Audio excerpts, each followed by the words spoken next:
Perkenalkan, nama saya Ranu Windrati dari SMP Negeri 12 Kota Tangerang. Pada kesempatan ini, saya akan membagikan praktik baik dalam rangka optimalisasi PTMT dan PJJ di masa pandemi COVID-19. Dalam pelaksanaan pembelajaran tatap muka terbatas dua arah dan PJJ, pemilihan media sangat diperlukan demi keberhasilan proses pembelajaran. Yang pertama, untuk komunikasi yang kami jalin dengan siswa maupun orang tua, menggunakan aplikasi WA Group. Kemudian yang kedua, pembentukan kelas virtual pada Google Classroom dilakukan segera setelah grup WA terbentuk. Kemudian yang ketiga, pada saat penyampaian materi, media yang kami pilih adalah PowerPoint atau materi secara langsung, kemudian Google Meet, YouTube, dan Tangerang Belajar. Kemudian yang keempat, untuk penilaian pengetahuan, kami menggunakan 3 aplikasi. Yang pertama adalah EduCandy. EduCandy ini merupakan sebuah aplikasi game online edukatif, dapat membantu siswa bermain sambil belajar. Kemudian untuk nilai tugas, kita menggunakan aplikasi Google Classroom, dan untuk ulangan harian kita menggunakan Google Home. Kemudian untuk penilaian keterampilan, kita menggunakan Google Classroom dalam pengumpulan tugasnya. Selanjutnya kita tampilkan alur dari pelaksanaan PTMT dan PJJ. Yang pertama, pra pembelajaran, kemudian perencanaan pembelajaran, setelah itu proses pembelajaran, dan yang terakhir adalah penilaian. Untuk masing-masing proses nanti akan kami terangkan lebih lanjut.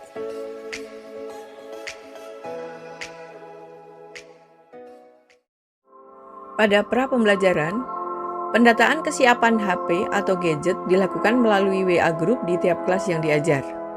Kemudian yang kedua, melakukan pendataan siswa yang telah divaksin sebagai syarat PTMT. Yang ketiga, membuat atau menyiapkan jadwal pelaksanaan PTMT dan PJJ. Selanjutnya, pembentukan kelas virtual di Google Classroom dan WA Group. Ini juga masuk ke pra pembelajaran.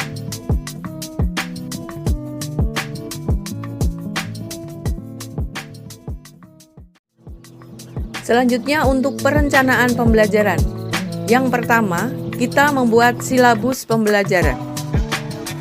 Kurikulum darurat yang kami pakai adalah kurikulum darurat yang disiapkan oleh Kemendikbud, merupakan penyederhanaan dari kurikulum nasional. Kemudian yang kedua adalah menganalisis KI/KD esensial. Selanjutnya kami susun perencanaan pembelajaran atau RPP.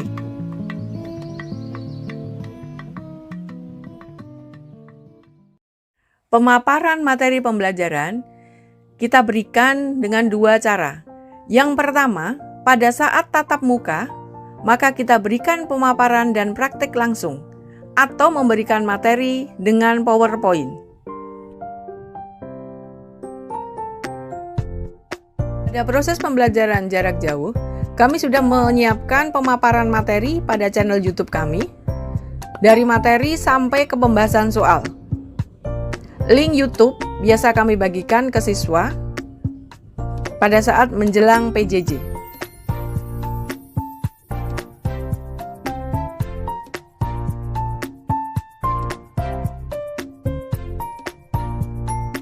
Sedangkan pemaparan materi pembelajaran pada saat pembelajaran jarak jauh menggunakan video pembelajaran melalui channel YouTube atau menggunakan video pembelajaran dari Tangerang Belajar.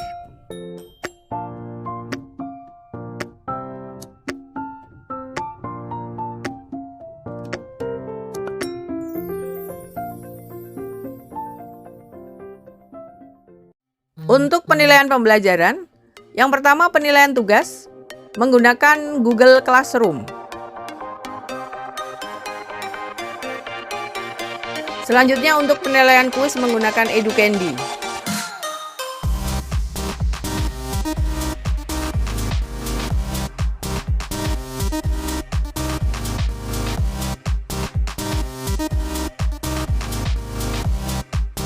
Untuk penilaian ulangan harian, kita menggunakan Google Form.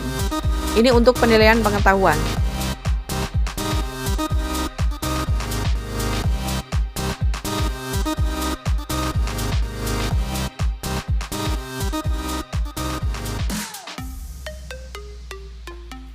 Kemudian penilaian pembelajaran untuk penilaian keterampilan dikumpulkan di Google Classroom. Hasil dari presentasi penilaian keterampilan bagi siswa-siswa yang sangat kreatif, maka hasilnya akan kita upload di channel YouTube.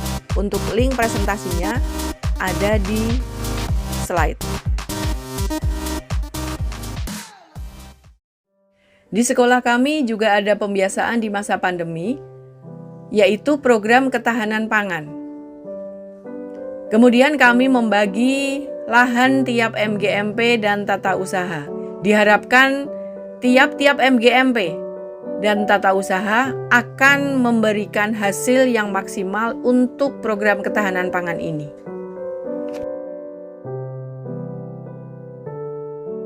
Pembiasaan di masa pandemi bagi siswa ini dilaksanakan di rumah masing-masing. Adapun pembiasaannya yang pertama adalah pembiasaan kerohanian, meliputi membaca Al-Quran dan melaksanakan sholat duha di rumah. Kemudian yang kedua, program ketahanan pangan.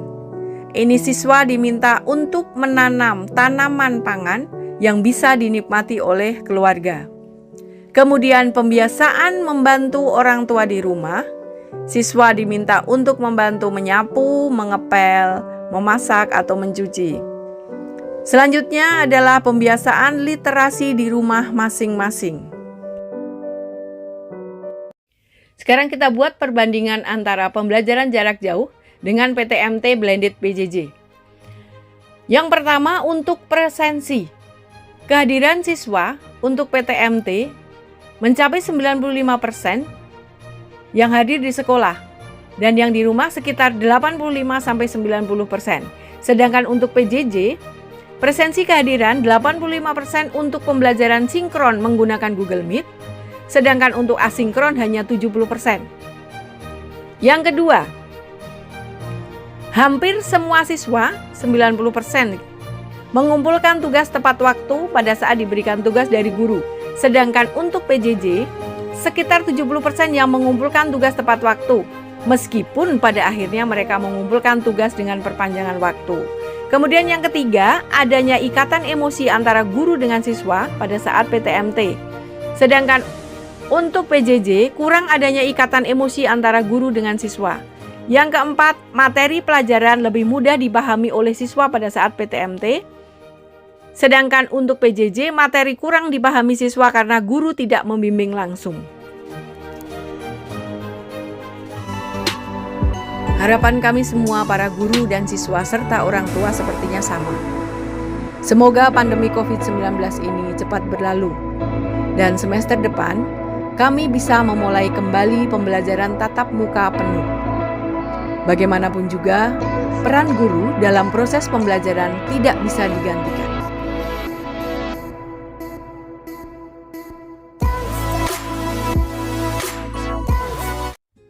Sebelum kami mengakhiri, izinkan kami untuk membacakan pantun.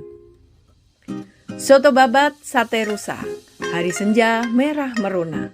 Sungguh hebat anak Indonesia, tetap belajar walaupun corona. Pendidikan memang tidak menjamin sukses, tapi tanpa pendidikan, kehidupan ini menjadi lebih sulit dibanding di masa sulit COVID-19. Percayalah, COVID-19 adalah sebuah petualangan yang akan memberikanmu cara baru dalam memandang kehidupan. Kalau mau menunggu sampai COVID-19 berlalu, kita akan menghabiskan sisa hidup kita hanya untuk menunggu. Jadikan setiap tempat sebagai sekolah dan jadikan setiap orang di rumah sebagai guru. Terima kasih, semoga bermanfaat.